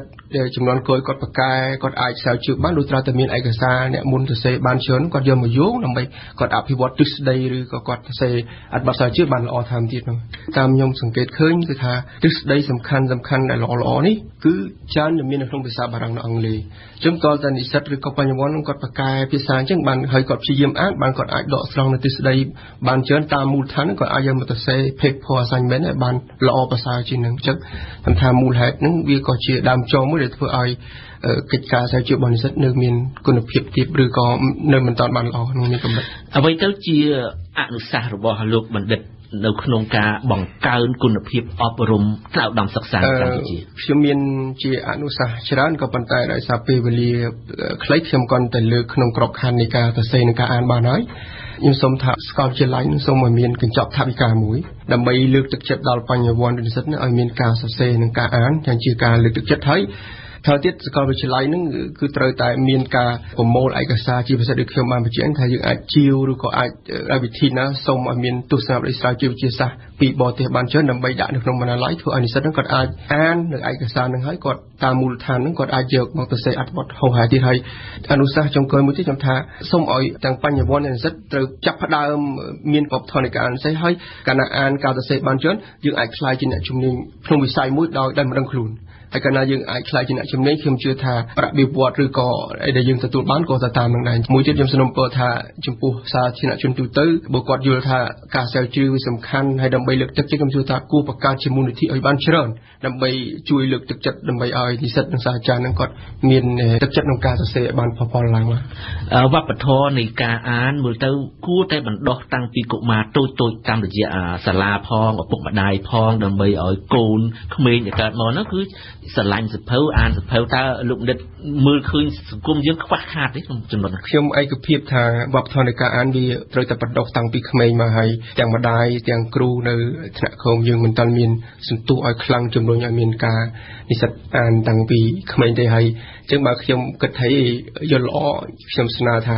ាមកផ្ទះគួរតែមានគេថាបណ្ណាល័យមួយទៅទូចមួយក្នុងផ្ទះនីមួយៗណាហើយខ្ញុំឯកភាពថា culture នៃការអាននិងការសរសេរមានត្រូវការបដិតាំងពីក្មេងតើលោកបណ្ឌិតចង់គ្រោងថានឹងសរសេរស្នាដៃអីវិញទៀតទេនៅក្នុងពេលខាងមុខនេះបាទអរគុណជាសំណួរនេះល្អមែនទែនខ្ញុំគ្រោងសរសេរសភៅពីរក្បាលទៀតគឺទី1ដោយសារខ្ញុំធ្វើការហ្នឹងខ្ញុំផ្ដោតអារម្មណ៍ទៅលើបញ្ហាព្រហ្មទណ្ឌហើយខ្ញុំគ្រោងនឹងសរសេរសភៅមួយក្បាលទៀតនិយាយពីរឿងច្បាប់ព្រហ្មទណ្ឌដែលយើងនិយាយពីទ្រឹស្ដីច្បាប់ព្រហ្មទណ្ឌហើយមែនទែនទៅយើងចង់ជួយទ្រឹស្ដីដើម្បីឲ្យអ្នកសិក្សានិងសាស្ត្រាចារ្យនិស្សិតឬក៏សាស្ត្រាចារ្យគាត់មានទ្រឹស្ដីដើម្បីគាត់អាចសិក្សាច្បាប់ព្រហ្មទណ្ឌទៅបានកាន់ទី1ហើយទី2ខ្ញុំនឹងសរសេរនៅបញ្ហាសិទ្ធិមនុស្សមានអត្ថបទខ្លីទៀតដែលខ្ញុំគ្រោងសរសេរហើយខ្ញុំថាយើងក្នុងស្ថានភាពនេះហើយយើងមិនសរសេរតែណាសរសេរអញ្ចឹងយើងគួរចាប់ផ្ដើមហើយខ្ញុំគិតថាយើងបានស្នាដៃមួយទោះបីវាមិនទាន់ល្អក៏ដោយប៉ុន្តែជាស្នាដៃរបស់យើងជាស្នាដៃកូនខ្មែរដែលយើងគួរតែជំរុញយើងមិនគួរពឹងផ្អែកទៅលើបរទេសដែលថាឲ្យបរទេសដឹកនាំនៃការសរសេរទេគឺយើងគួរជាកូនខ្មែរគួរចាប់ផ្ដើមនៃការសរសេរដោយសារអស់ពេលខ្ញុំបាទសូមថ្លែងអំណរគុណសាជាថ្មីចំពោះលោកបណ្ឌិតមាសបូរ៉ាសាកលវិទ្យាការរងនៃសាកលវិទ្យាល័យឯកទេសកម្ពុជាទទួលបន្ទុកកិច្ចការស្រាវជ្រាវដែលបានចំណាយពេលវេលាសម្រាប់កិច្ចសម្ភាសន៍ថ្ងៃនេះអរគុណនិងសូមជម្រាបលាបាទសូមអរគុណបាទសូមជម្រាបលាបាទកម្មវិធីនេះសហការឧបត្ថម្ភដោយឱសថគីណាល់មួយសម្រាប់ការឈឺចុកចាប់មួយគីណាល់អ៊ីបុយសម្រាប់ព្យាបាលហើមក្រិចថ្លោះកម្ពុជា Live ក្រុមហ៊ុនធានារ៉ាប់រងអាយុជីវិតទី1នៅកម្ពុជាស៊ីម៉ង់អិនទ្រីពេជ្រស៊ុបភឺរឹងស៊ុបភឺជាប់និងរមណីយដ្ឋានណាតាយ៉ាជាឋានសួគ៌ត្រូពិចសម្រាប់លោកអ្នកព្រឹត្តិការណ៍អន្តរជាតិប្រចាំថ្ងៃមេទ័ពថៃប្រយុទ្ធច័ន្ទអូចាដែលទើបប្រកាសខ្លួនជាប្រមុខដឹកនាំប្រទេសក្រោយរដ្ឋប្រហារថ្ងៃទី22ឧសភាបានប្រកាសនៅល្ងាចថ្ងៃសុក្រម្សិលមិញថាក្នុងរយៈពេលយ៉ាងតិច1ឆ្នាំដំបូងនេះគ្មានទេការបោះឆ្នោតបើតាមការវិភាគដែលលោកប្រយុទ្ធច័ន្ទអូចាបានបង្ហាប់ឲ្យដឹងថៃត្រូវការពេលវេលាដល់ទៅ1ឆ្នាំ3ខែឯណោះទើបអាចឈានដល់ដំណាក់កាលរៀបចំការបោះឆ្នោតបានចាប់ពីពេលនេះតទៅប្រទេសថៃត្រូវស្ថិតក្រោមការត្រួតត្រារបស់ក្រុមប្រឹក្សាកំណែទម្រង់សេចក្តីប្រកាសរបស់មេទ័ពថៃ បានទទួលប្រតិកម្មប្រឆាំងដោយគ្មានបង្អង់ឡើយនៅថ្ងៃនេះពីសំណាក់សហរដ្ឋអាមេរិកទៀងសុកមិញចូលខ្លួនមកអន្តរាគមន៍ជុំវិញប្រធានបទនេះជូនលោកអ្នកជំរាបសួរសុកមិញចាជំរាបសួររចនាចាសុកមិញជាមួយនឹងការប្រកាសមិនរៀបចំការបោះឆ្នោតសភាថៃភ្លាមលោកប្រយុទ្ធច័ន្ទអូចាមេតបនឹងជាប្រមុខរដ្ឋាភិបាលថៃតាំងពីក្រោយរដ្ឋប្រហារថ្ងៃទី22ឧសភាមកនឹងបានបង្ហាញផែនការដឹកនាំប្រទេសដែលសហរដ្ឋអាមេរិកបានច្រានចោលភ្លាមមិនបង្អង់ឡើយតែគម្រោងដឹកនាំនេះមានខ្លឹមសារលម្អិតយ៉ាងណាខ្លះសុកមិញចាក្រោយរដ្ឋប្រហារទម្លាក់រដ្ឋាភិបាលលោកស្រីយីងឡាក់ឈីណាវ៉ាត់ដែលសហគមន៍អន្តរជាតិទាំងមូលបានរិះគន់គ្រប់គ្នាមកលោកប្រយុទ្ធច័ន្ទអូចាទំនងជាកំពុងតែប្រឹងស្ដារមុខមាត់ឡើងវិញដោយបានថ្លែងសារទៅកាន់ប្រជាជាតិបង្ហាញអំពីផែនការនិងកាលវិភាគ1ឆ្នាំ3ខែសម្រាប់ដឹកនាំប្រទេសថៃឲ្យឈានឆ្ពោះទៅរកការបោះឆ្នោតផែនទីចង្អុលផ្លូវដឹកនាំប្រទេសនោះគឺដំណាក់កាលទី1ជាដំណាក់កាលផ្សះផ្សាជាតិបើតាមគម្រោងគេត្រូវការពេលវេលាពី2ខែទៅ3ខែសម្រាប់ផ្សះផ្សាភាពប្រជាជាតិដែលបែងចែកយ៉ាងខ្លាំងរវាងក្រុមសកម្មជនអ្នកគាំទ្រនិងអ្នកប្រឆាំងលោកថាក់ស៊ីនស៊ីណាវ៉ាត់ដំណាក់កាលទី2គឺជាពេលវេលាដែលត្រូវចាប់ផ្ដើមធ្វើកំណែទម្រង់ដំណើរការធ្វើកំណែទម្រង់ស្ថិតនៅក្រោមការបញ្ជាចាត់ចែងរបស់ក្រុមប្រឹក្សាកំណែទម្រង់ដែលគ្មាននរណាក្រៅអំពីរដ្ឋាភិបាលកើតចេញពីរដ្ឋប្រហារមិនឆ្លងកាត់ការបោះឆ្នោតនេះទេបើតាមលោកប្រយុទ្ធច័ន្ទអូចាច្បាប់រដ្ឋធម្មនុញ្ញនឹងត្រូវកែសម្រួលដើម្បីធ្វើយ៉ាងណាឲ្យអិសរាជជននយោបាយល្អស្មោះត្រង់អាចដឹកនាំប្រទេសបានក៏ប៉ុន្តែសម្រាប់អ្នកវិភាគគ្រប់គ្នាគេព្រួយបារម្ភថាការកែប្រែរដ្ឋធម្មនុញ្ញនោះនឹងកាន់តែរឹតបន្តឹងសេរីភាពនិងសិទ្ធិកាន់តែខ្លាំងបន្ថែមលើច្បាប់រដ្ឋធម្មនុញ្ញដែលតាក់តែងឡើងដោយក្រមយោធាសម័យឆ្នាំ2007ទៅទៀតហើយពេលកែប្រែរដ្ឋធម្មនុញ្ញរួចទើបឈានចូលដល់ដំណាក់កាលទី3ដែលជាដំណាក់កាលបោះឆ្នោតទូទៅគឺជាការបោះឆ្នោតដែលឈលលើប្រព័ន្ធប្រជាធិបតេយ្យពិតៗនិងគ្រប់ភាគីអាចទទួលយកបាននេះបើតាមការអះអាងរបស់លោកប្រយុទ្ធច័ន្ទអូចាចាស្ដាប់ហើយឃើញថាផែនការដឹកនាំប្រទេសរបស់លោកប្រយុទ្ធច័ន្ទអូចាហ្នឹងមានទម្រង់ដូចខ្លាំងណាស់ទៅនឹងកម្មវិធីរបស់ក្រុមបាតកោប្រឆាំងអាវលឿងដែលក្នុងរយៈពេលតែ7ខែប៉ុណ្ណោះអាចធ្វើឲ្យយោធាហ្នឹងព្រមចូលធ្វើអន្តរាគមន៍ក្នុងវិបត្តិនយោបាយថៃនេះអាចចាត់ទុកថាក្រុមអាវលឿងហ្នឹងកំពុងតែមានជោគជ័យឬយ៉ាងណាហើយតើគេនៅតែអាចនិយាយបានទេថាយោធាមានតួនាទីជាអាជ្ញាកណ្ដាលទៀតសុកមិញចាស់ផែនការដឹកនាំរបស់រដ្ឋាភិបាលយោធាបច្ចុប្បន្ននេះគឺមានលក្ខណៈដូចគ្នាខ្លាំងមែនដូចគ្នាខ្លាំងទៅនឹងសំណើរបស់ក្រុមបាតកោអាវលឿងដែលប្រឆាំងនឹងរដ្ឋាភិបាលរបស់លោកស្រីយីងឡាក់ឈីណាវ៉ាត់ខ្លាំងណាស់យើងនៅចងចាំបានហើយថាក្រុមប្រឆាំងបានធ្វើបាតកម្មអស់រយៈពេល7ខែទាមទារឲ្យលោកស្រីយីងឡាក់ចុះចេញពីតំណែងដោយបង្កើតជាក្រុមប្រឹក្សាប្រជាជនដោយគ្មានឆ្លងកាត់ការបោះឆ្នោតដឹកនាំប្រទេសដើម្បីមានពេលធ្វើកំណែទម្រង់ច្បាប់សិនទើបរៀបចំការបោះឆ្នោតឡើងវិញជាមួយនឹងតម្រូវការពេលវេលាជាង1ឆ្នាំហើយដោយទីបំផុតលោកស្រីយីងឡាក់ដែលជាប្អូនក៏ត្រូវខ្ទាតចេញពីអំណាចដោយសេចក្តីសម្រេចរបស់តុលាការទាំងក្រុមអាវលឿងនិងក្រុមយោធាសុទ្ធតែដឹងថារាល់ការបោះឆ្នោតភ្លាមក្រុមអាវក្រហមពិតជាឈ្នះដូច្នេះហើយទើបត្រូវធ្វើកំណែទម្រង់ច្បាប់រដ្ឋធម្មនុញ្ញសិនក៏ប៉ុន្តែរចនាអ្នកវិភាគមួយចំនួននៅតែវិភាគនឹងឲ្យតម្លៃជានិច្ចថាបើទោះបីជាការបោះឆ្នោតនោះត្រូវប្រព្រឹត្តទៅនៅក្នុងរយៈពេលយូរឬក៏ឆាប់ឬក៏ត្រូវអូសបន្លាយពេលវេលាយ៉ាងណាក៏ដោយក៏ក្រុមអាវក្រហមក្រុមលោកថាក់ស៊ីនីនៅតែឈ្នះជានិច្ចក្រមយោធាឥឡូវពេលនេះបានក្លាយទៅជាអ្នកដឹកនាំប្រទេសក្រមយោធានេះបានតាំងខ្លួនធ្វើជាអាជ្ញាកណ្ដាលដោយបានចាប់ខ្លួនប្រមុខដឹកនាំចលនាអាវលឿងប្រឆាំងរដ្ឋាភិបាលលោកស៊ូថេតថងស៊ូបាននិងគូប្រជែងយោធាស្និទ្ធនឹងអាវក្រហមលោកចតុផនព្រំពនដូច្នេះវាជាការពិតណាស់ដែលយើងឃើញថាអាវលឿងពេលនេះកំពុងតែមានជោគជ័យពីព្រោះក្រមយោធាបានចេញមុខធ្វើអន្តរាគមន៍ហើយរដ្ឋាភិបាលត្រកូលថាក់ស៊ីនកំពុងធ្លាក់ចេញពីតំណែងកងទ័ពថៃនេះឬក៏និយាយថាលោកប្រមុខមេទ័ពប្រយុទ្ធច័ន្ទអូចាចង់បង្ហាញខ្លួនថាជាអ្នកកណ្ដាលជាអ្នកអាកាសសេចក្តីមែនក៏ប៉ុន្តែលោកគឺជាមនុស្សចំណិតជាដៃស្ដាំរបស់ម្ចាស់ក្សត្រីថៃដូច្នេះវាមិនមែនជាការចម្លែកទេដែលក្រមយោធានេះគ្រប់គ្រងនៃអាវលឿងគ្រប់គ្រងរបបប្រជានិយមនិងមានកម្មវិធីនយោបាយស្រដៀងនឹងក្រមអាវលឿងនោះរចនាចាជាចុងក្រោយសុកមិញសហរដ្ឋអាមេរិកបានចេញមុខភ្លាមប្រកាសច្រានចោលផែនការស្នើឡើងដោយមេទ័ពថៃលោកប្រយុទ្ធច័ន្ទអូចានេះតែមើលទៅឧត្តមសេនីយ៍រូបនេះដូចជាមិនសូវអើពើខ្វល់ខ្វាយស្ដាប់ប្រមាណទេតាមមើលទៅអន្តរជាតិនឹងអាចឈានដល់ការប្រើគំនាបដែរទេចាលោកប្រយុទ្ធច័ន្ទអូចាជាការពិតណាស់គាត់បានសម្ដែងមនោទនភាពនិងបង្ហាញអំពីក្តីរីករាយសុភមង្គលយ៉ាងខ្លាំងនៅពេលដែលបានទទួលជោគជ័យនៅក្នុងរដ្ឋប្រហារតាមរយៈការធ្វើសន្ទរកថានយោបាយមិញ ជាពិសេសនោះគឺជោគជ័យដែលអាចបង្ខាំងសេរីភាពសាធារណៈដាក់បំរាមគួរចោលនិងហាមឃាត់កុំឲ្យមានបាតកម្មលោកក៏បានអំពាវនាវឲ្យសហគមន៍អន្តរជាតិទាំងមូលយល់ថាថៃត្រូវការពេលវេលាសម្រាប់បដូរផ្លាស់អិរិយាបថតម្លៃសង្គមនិងសម្រាប់ធ្វើឲ្យប្រសើរឡើងលទ្ធិប្រជាធិបតេយ្យលោកមិនរងចាំអ្វីតបមកវិញទេប៉ុន្តែសហរដ្ឋអាមេរិកគឺមិនអបអរជាមួយឡើយអាមេរិកបានអំពាវនាវទៀតឲ្យថៃវិលទៅរកលទ្ធិប្រជាធិបតេយ្យឲ្យបានកាន់តែឆាប់ហើយបានគម្រាមថា Washington អាចនឹងងាកទៅប្រើខ្ចៅរឹតបន្តឹងផ្នែកនយោបាយឬក៏សេដ្ឋកិច្ចផងប្រសិនបើសភាពការតម្រូវកាលពីថ្ងៃប្រហោះវិញសហភាពអឺរ៉ុបដែលជាដៃគូពាណិជ្ជកម្មដ៏ចម្បងបំផុតរបស់ថៃក៏បានដាក់លក្ខខណ្ឌឲ្យថៃកំណត់ផែនការច្បាស់លាស់ក្នុងការវិលត្រឡប់ទៅរកលទ្ធិប្រជាធិបតេយ្យប្រសិនបើចង់ឲ្យអឺរ៉ុបបន្តគាំទ្រទំនាក់ទំនងពាណិជ្ជកម្មរវាងគ្នាក៏ប៉ុន្តែនៅថ្ងៃនេះរបបសឹកបានត្រឹមតែបង្ហាញផែនការ3ដំណាក់កាលដោយគ្មានបញ្ជាក់ពីការបរិច្ឆេទអនុវត្តអ្វីទាំងអស់លោកស្រីយីងឡាក់ព្រមទាំងប្រមុខចលនាអាវក្រហមផ្សេងទៀតដែលក្រមយោធាបានជាប់ឃុំឃាំងនៅក្នុងកន្លែងសម្ងាត់មួយនោះទើបតែត្រូវបានដោះលែងវិញនៅសប្តាហ៍នេះក៏ប៉ុន្តែលោកស្រីក្រុមនេះបានជាប់សន្យាថានឹងមិនបញ្ចេញសកម្មភាពនយោបាយទៀតឡើយបើពុំនោះទេនឹងត្រូវជាប់ទោសនៅតុលាការយោធាទៀតផងដូច្នេះស្ថានភាពថៃទំនងជាមិនងាយចប់ដោយស្រួលឡើយបើទោះបីជាថាមានច្បាប់អាញាសឹកក៏ដោយក៏បាតកោមួយចំនួននៅតែនាំគ្នាពងជំនះបះបោប្រមូលផ្ដុំគ្នានៅទីក្រុងបាងកកកាលពីថ្ងៃអាទិត្យសប្តាហ៍មុនហើយពួកគេខ្លះគ្រោងនឹងធ្វើបន្តសកម្មភាពនៅថ្ងៃស្អែកថ្ងៃអាទិត្យស្អែកទៀតផងចាអរគុណសុកមិញសម្រាប់បទអន្តរាគមន៍នារីត្រីនេះបទយកកាក្រសួងអប់រំយុវជននិងកីឡានិងអង្គភាពប្រឆាំងអំពើពុករលួយទើបតែបោះពុម្ពផ្សាយសៀវភៅស្ដីពីបញ្ហាពុករលួយនិងដាក់ឲ្យសិក្សាសម្រាប់សិស្សថ្នាក់ទី10ទី11និងទី12ការសិក្សាអំពីអំពើពុករលួយត្រូវបានលោកព្រៀបកុលនាយកប្រតិបត្តិអង្គការដំណាលភាពកម្ពុជាចាត់ទុកថាជាការវិវត្តថ្មីនៃចរន្តប្រឆាំងអំពើពុករលួយក្នុងប្រទេសកម្ពុជាតាមរយៈការអប់រំបែបនេះលោកថា10ឆ្នាំទៅមុខទៀតកម្ពុជានឹងមានមនុស្សច្រើនឡើងដែលហ៊ាននិយាយហ៊ានប្រឆាំងអំពើពុករលួយសូមស្ដាប់បទយកការរបស់អឹមណាវិនដូចតទៅការអប់រំស្ដីពីការប្រឆាំងអំពើពុករលួយដើម្បីឲ្យយុវជនសិស្សានុសិស្សបានរៀនសូត្រស្វែងយល់ដឹងអំពីបញ្ហាអំពើពុករលួយពីផលប៉ះពាល់និងអំពីសកម្មភាពដែលយុវវ័យអាចចូលរួមបានក្នុងការ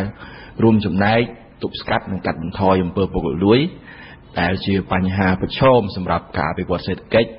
និងជាបញ្ហាស្នូលរបស់សង្គមជាតិនៅប្រទេសកម្ពុជាក៏ដូចជាបញ្ហានៅលើពិភពលោកដែរលោកព្រៀបកុលដែលគេស្គាល់ថាជាប្រធានអង្គការដំណាលភាពប្រចាំនៅប្រទេសកម្ពុជាបានអង្គុយអានសៀវភៅដែលក្រសួងអប់រំយុវជននិងកីឡា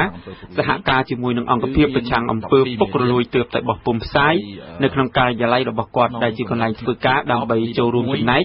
ប្រយុទ្ធប្រឆាំងអំពើពុករលួយនៅក្នុងប្រទេសកម្ពុជានៅក្នុងសៀវភៅដែលបានចងក្រងសម្រាប់បញ្ចូលកម្មវិធីអប់រំស្ដីពីការប្រយុទ្ធប្រឆាំងអំពើពុករលួយនេះគឺមាន12មេរៀនសៀវភៅដែលមានកម្រាស់92ទំព័រដែលមានចំណងជើងថាការអប់រំស្ដីពីការប្រឆាំងអំពើពុករលួយសម្រាប់កម្រិតមធ្យមសិក្សាទុតិយភូមិជាសមិទ្ធផលថ្មីរបស់ប្រទេសកម្ពុជាក្នុងការប្រយុទ្ធប្រឆាំងអំពើពុករលួយសៀវភៅនេះនឹងដាក់ឲ្យសិក្សាសម្រាប់សិស្សថ្នាក់ទី10ទី11និងទី12ចាប់ពីឆ្នាំសិក្សា2014-2015តទៅសៀវភៅដែលបានបោះពុម្ពនៅដើមអាណត្តិរដ្ឋាភិបាលនីតិកាលទី5ត្រូវបានលោកនាយករដ្ឋមន្ត្រីហ៊ុនសែនហៅថាជាផ្នែកនៃការធ្វើកំណែទម្រង់ស៊ីជម្រៅរបស់រដ្ឋាភិបាលលោកយើងសង្ឃឹមថាពលរដ្ឋរបស់យើងនឹងទទួលបាននូវពុទ្ធិថ្មីរបៀបគិតថ្មីមានអរិយាប័ត្រថ្មីដែលមានសមត្ថភាពនិងមានតម្លៃក្នុងការគោរពច្បាប់គោរពខ្លួនឯងនិងគោរពអ្នកដទៃមានបុគ្គលិកលក្ខណៈអាចស្គាល់ថាអ្វីដែលជាអំពើពុករលួយអ្វីជាការគំរាមកំហែងនៅអំពើពុករលួយចំពោះសុខុមាលភាពសាធារណៈសង្គមជាតិស្រឡាញ់ភាពស្អាតស្អំហើយមិនអត់ឱនចំពោះអ្នកប្រព្រឹត្តអំពើពុករលួយនេះជាចំណារបស់ប្រមុខរដ្ឋាភិបាលនៅដើមទំព័រនៃសៀវភៅនេះលោកព្រៀបកុលបានយល់ស្របនឹងការលើកឡើងរបស់លោកហ៊ុនសែនយើងក៏ទទួលស្គាល់ថាជាយុទ្ធគេហៅថាជាលទ្ធភាពដំបូងរបស់រដ្ឋាភិបាលក្នុងការធ្វើលើកទី1ដែលមានកម្រិតសិក្សាអប់រំលម្អិតបែបនេះដែលជាសមិទ្ធផលថ្មីមួយដែលយើងចូលរួមស្វាគមន៍ដល់រដ្ឋាភិបាលដែរដែលបានបង្កើតឲ្យមានខ្ញុំធ្លាប់ដឹងថាមានការបញ្ចូលនៅឆ្នាំ2006រហូតដល់2010ហ្នឹងមានធ្លាប់បញ្ចូលកម្មវិធីដែរប៉ុន្តែខ្លីមែនតើខែបមែនតើ តែ2-3ទំព័រទេហើយក្រោយមកក៏ដកចេញវិញបាត់ទៅណាទើបឥឡូវនេះមានថ្មីដែលមានលក្ខណៈស៊ីជម្រៅជាងមុនហើយមានការតាក់តែងមេរៀនឲ្យបានសមរម្យដូច្នេះខ្ញុំជឿថានេះជាការបោះជំហានមួយជាអ្នកដែលធ្លាប់ដើរបង្រៀនយុវជនឲ្យស្រឡាញ់ភាពស្អាតស្អំប្រឆាំងនឹងអំពើពុករលួយតាមទីសាធារណៈតាមវេទិកានានានៅពេលនេះលោកព្រៀបកលសាក់លបងបង្ហាញលោកអ្នកស្ដាប់ពីមេរៀនដែលមាននៅក្នុងសៀវភៅអប់រំថ្មីមួយក្បាលនេះដោយលោកបានផ្ដើមពីមេរៀនសម្រាប់ថ្នាក់ទី10ទៅថ្នាក់ទី10មេរៀននោះគឺមាននិយាយអំពីពលរដ្ឋល្អឬក៏ពលរដ្ឋស្អាតស្អំនឹងមានន័យយ៉ាងម៉េចហើយត្រូវធ្វើយ៉ាងម៉េចដើម្បីក្លាយជាពលរដ្ឋល្អនិងពលរដ្ឋស្អាតស្អំមេរៀនទី2ស្ដីអំពីសេចក្តីត្រូវការនិងមហិច្ឆតាដែលធ្វើឲ្យមនុស្សហ៊ានទៅបំពានប្រព្រឹត្តអំពើពុករលួយរំលោភសិទ្ធិអំណាចដោយសារតែមហិច្ឆតាដែលសេចក្តីលោភលន់លើលុបហើយមេរៀនទី3គោលដៅនិងមធ្យោបាយសំដៅទៅលើគោលដៅរបស់រាជរដ្ឋាភិបាលនិងមធ្យោបាយសកម្មភាពរួមចំណែកក្នុងការប្រយុទ្ធប្រឆាំងអំពើពុករលួយដែលទាមទារឲ្យមានការចូលរួមពីប្រជាពលរដ្ឋនិងយុវជនមេរៀនទី4អ្វីទៅអំពើពុករលួយយើងនិយាយអំពីនិយមន័យនិយាយអំពីផលប៉ះពាល់ហើយនឹងពាក្យកន្លឹះនិងស្របជាមួយនឹងច្បាប់ដែលមានចែងនៅក្នុងច្បាប់ប្រឆាំងអំពើពុករលួយនិងសម្រាប់ថ្នាក់ទី10សម្រាប់ការសិក្សាថ្នាក់ទី11មេរៀនបានផ្ដោតពីគន្លឹះដើម្បីចូលរួមប្រឆាំងអំពើពុករលួយនៅកម្ពុជាលោកព្រៀបកលដែលបានអានសៀវភៅនេះនឹងប្រាប់យើងបន្តទៀតដល់ថ្នាក់ទី11ចាប់ពីមេរៀនទី5ទៅគឺមាននិយាយអំពីគុណភាពជីវិតមេរៀនទី6មូលហេតុនិងផលវិបាកនៃអំពើពុករលួយមេរៀនទី7និយាយអំពីប្រព័ន្ធផ្សព្វផ្សាយចម្រុះនិងការប្រឆាំងអំពើពុករលួយមេរៀនទី8ការប្រឆាំងអំពើពុករលួយក្នុងវិស័យឯកជនមិនបញ្ចូលតាំងពីការយល់ដឹងស្ដីអំពីការប្រឆាំងអំពើពុករលួយក្នុងវិស័យឯកជននឹងថ្នាក់ទី11សៀវភៅអប់រំស្ដីពីការប្រឆាំងអំពើពុករលួយមានអមដោយរូបភាពនិងរូបគំនូរផងសៀវភៅមានឧទាហរណ៍ជាក់ស្ដែងនិងបានបង្ហាញពីទោសទណ្ឌដោយសារបទល្មើសពុករលួយផងដែរសូមស្ដាប់លោកព្រៀបកលបន្តនៅមេរៀនសម្រាប់សិស្សថ្នាក់ទី12ចាប់ពីទី12ទៅរៀនមេរៀនចាប់ពីទី9ទៅគឺមានតួនាទីកាតព្វកិច្ចក្នុងសង្គមនិងការបញ្ញាចិត្តទាំងប្រជាពលរដ្ឋទាំងយុវជនសិស្សានុសិស្សមេរៀនទី10និយាយអំពីក្រមសីលធម៌មេរៀនទី11និយាយអំពីសិស្សចូលរួមប្រឆាំងអំពើពុករលួយនិងនិយាយអំពីតួនាទីរបស់យុវជននិងសិស្សជាក់លាក់តែម្ដងថាចូលរួមយ៉ាងម៉េចខ្លះមេរៀនទី12និយាយអំពីការប្រឆាំងអំពើពុករលួយនៅកម្ពុជាគឺនិយាយអំពីយុទ្ធសាស្ត្រទូទៅហើយនឹងការវិវត្តនៃដំណើរការប្រឆាំងអំពើពុករលួយចាប់តាំងពីច្បាប់ឆាំងអំពើពុករលួយបានចូលជាធរមានមកប្រទេសកម្ពុជាជាប្រទេសក្រីក្រប៉ុន្តែកម្ពុជាត្រូវបានគេចាត់ទុកថាជាប្រទេសដែលមានសកម្មភាពពុករលួយខ្លាំងមតិខ្លះថាកម្ពុជាមានអំពើពុករលួយជាប្រព័ន្ធជាចង្កោមខ្លះថាអំពើពុករលួយនៅកម្ពុជាជាជំងឺមហារីកចំណែកពលរដ្ឋមួយចំនួនថាអំពើពុករលួយនាំឲ្យហិនហោចធនធានធម្មជាតិមានព្រៃឈើមច្ឆារ៉ែជាដើមនោះសម្រាប់លោកព្រៀបកលការដាក់ឲ្យសិក្សាអំពីបញ្ហាពុករលួយនៅពេលនេះជាការបញ្ចូលឈាមថ្មីដល់មនុស្សជំនាន់ក្រោយនៅកម្ពុជាឈាមដែលស្អប់ខ្ពើមការប្រព្រឹត្តអំពើពុករលួយនិងស្រឡាញ់ភាពស្អាតស្អំគឺមាននៅក្នុងសៀវភៅដែលទើបនឹងបោះពុម្ពផ្សាយនេះដូចយើងចាក់វ៉ាក់សាំងគាត់ចឹងពីក្មេងទៅណាព្រោះដល់ពេលចូលដល់យុវចាស់ទៅហើយយើងចង់កែគាត់ពិបាកបន្តិចហ្នឹងតើប្រើធម៌ក្តៅគឺចាប់គាត់ទោសចឹងមកយើងមានច្បាប់ដើម្បីដាក់ទោសគាត់ជាទោសក្រិតប៉ុន្តែយើងអប់រំបានមានឱកាសតែពីក្មេងៗហ្នឹងទៅបាទហ្នឹងដូចជា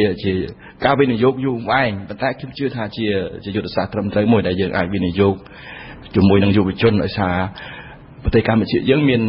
យុវជនក្រោមអាយុ30រហូតដល់ 68% ណាទោះជាយ៉ាងណានាយកប្រតិបត្តិអង្គការដំឡាភិបកម្ពុជាលោកព្រៀបកលបានបញ្ជាក់ថាកម្ពុជាត្រូវការពេលវេលាច្រើនឆ្នាំទៀត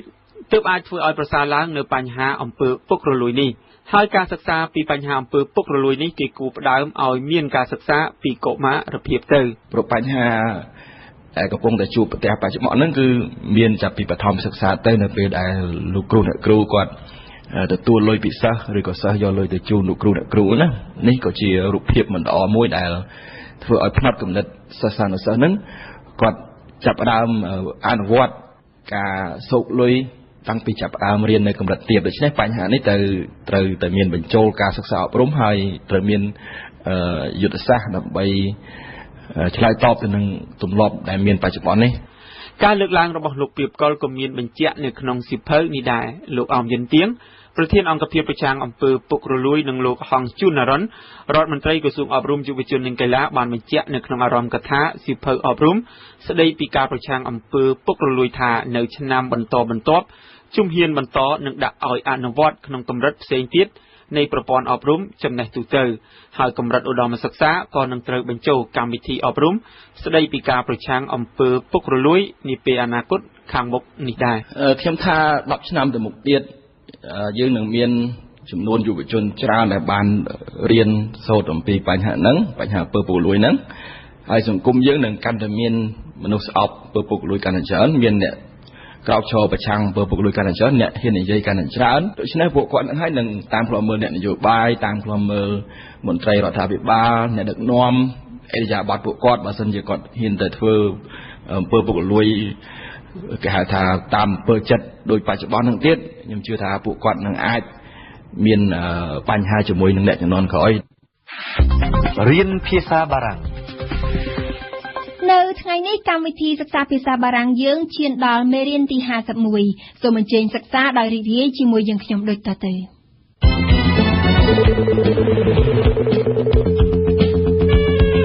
Radio France Internationale présente. Comment vont les affaires?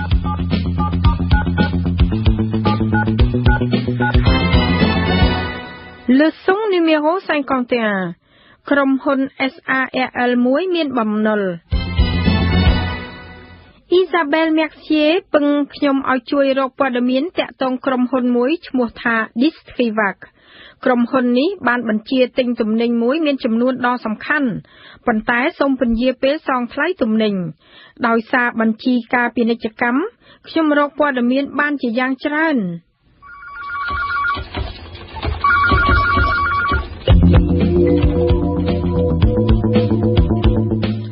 C'est une société récente. Elle a été créée il y a un an seulement. Ah oui, en effet, c'est une société bien jeune. Et dites-moi, Daniel, quelle est sa forme juridique? Pardon?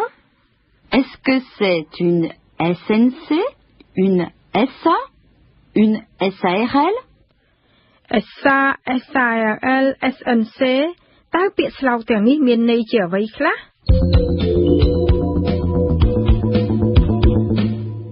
En France, il y a 3 sociétés très courantes. La plus petite, c'est la SNC. La SNC?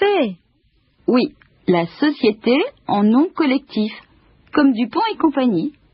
Je ne connais pas Dupont et compagnie. Je sais, Daniel, c'est seulement un exemple. La SNC est généralement une petite entreprise familiale. On pourrait dire par exemple Durand et compagnie. Ah, d'accord. Durand, c'est le nom. Oui, c'est le nom du propriétaire principal. Un autre type de société assez courant, c'est la SA, c'est-à-dire la société anonyme. Par exemple, les banques sont des sociétés anonymes. Les grandes entreprises alors? C'est ça, la SA, c'est pour les grandes entreprises. Et puis, il y a la SARL. Ah, attendez, je crois que c'est une... ça écrit ici, SARL, Distrivac, SARL. C'est une société à responsabilité limitée, comme la plupart des PME. Vous savez ce que c'est une PME, n'est-ce pas? Oui, oui, ça je sais. Une PME, c'est une petite et moyenne entreprise. ដូច្នេះខ្ញុំសង្ខេបឡើងវិញថានៅប្រទេសបារាំងសហគ្រាសតូចតាចមានឈ្មោះត្រឹមត្រូវតាមច្បាប់ដែលងាយស្រួលជាងគេហៅថា SNC គឺ La Société en Nom Collectif ចំពោះសហគ្រាសធំៗមានឈ្មោះថា SA គឺ La Société Anonyme និងនៅកណ្ដាលសហគ្រាសទាំងពីរមានមួយទៀតហៅថា SARL គឺ La Société à Responsabilité Limitée ដូចជាក្រុមហ៊ុន Distrivac នេះដែរ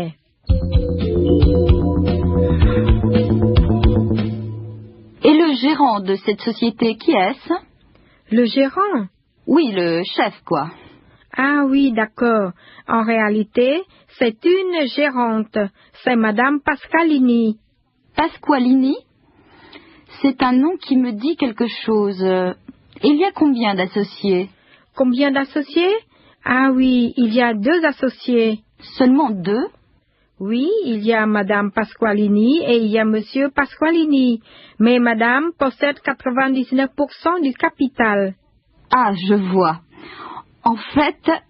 c'est plutôt une entreprise individuelle. Une entreprise individuelle? Une entreprise individuelle, c'est une entreprise qui a un seul propriétaire.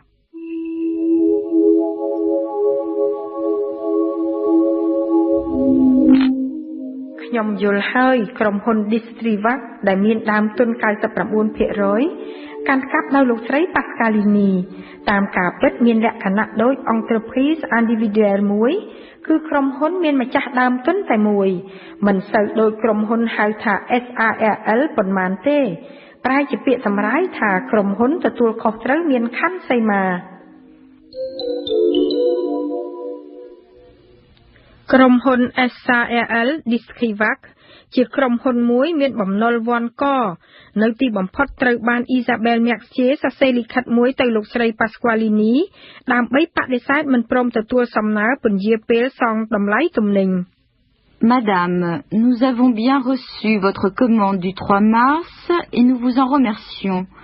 Nous ne pouvons malheureusement pas vous accorder le délai de paiement que vous demandez. Elle ne va pas être contente, Madame Pasqualini. C'est vrai, mais il y a trop de risques. C'est une société très endettée.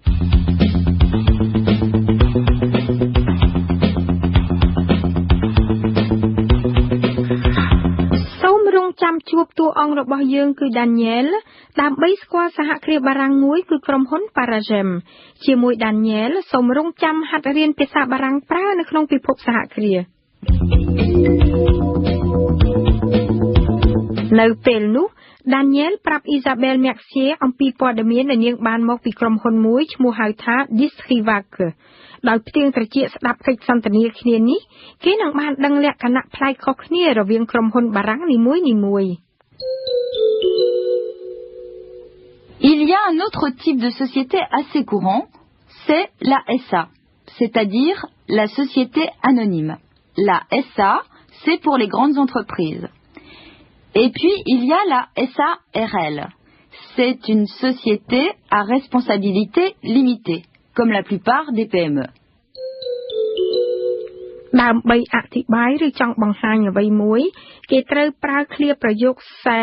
ភ្ជាប់ជាមួយពាក្យបញ្ជាក់មួយឬក៏នាមមួយដែលជួនកាលភ្ជាប់ជាមួយសព្វនាមសម្រាប់ភ្ជាប់គីថែมទៀត Ah, je vois. En fait, c'est plutôt une entreprise individuelle. Une entreprise individuelle. Une entreprise individuelle, c'est une entreprise qui a un seul propriétaire. ដូច្នេះសូមកុំភ្លេចណាត់ជួបជាមួយសហគ្រាស Paragem តាមរយៈ RFE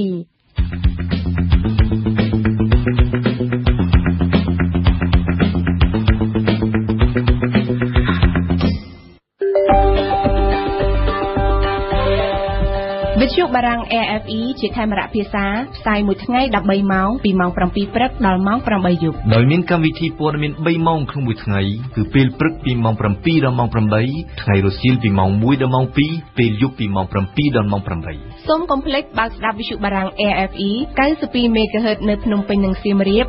94.5 MHz នៅបាត់ដំបងក្រុងព្រះសីហនុនិងកំពង់ចាមស្ដាប់វិទ្យុបារាំងដើម្បីស្គាល់ពិភពលោកកាន់តែច្បាស់និងដើម្បីទទួលចំណេះដឹង